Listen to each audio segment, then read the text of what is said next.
Kumita sa pagiging e-money pera outlet. Alamin ang diskarte sa Rocket. Alamin ang mga bagong paraan kung paano kumita sa panahon ngayon. Nang legal ha, eto na ang Rocket.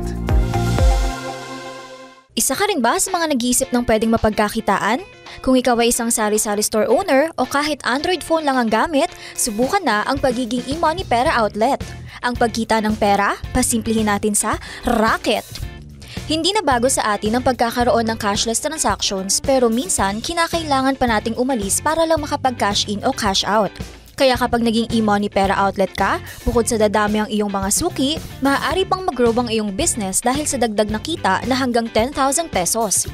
Magiging one-stop shop ang iyong tindahan dahil pwedeng magpa-load, magbayad ng bills o kahit anong transaction na pwede sa iyong e-money app. Kaya kung may free time ka, itry mo na. Sabi nga 'di ba, hindi napupulot ang pera.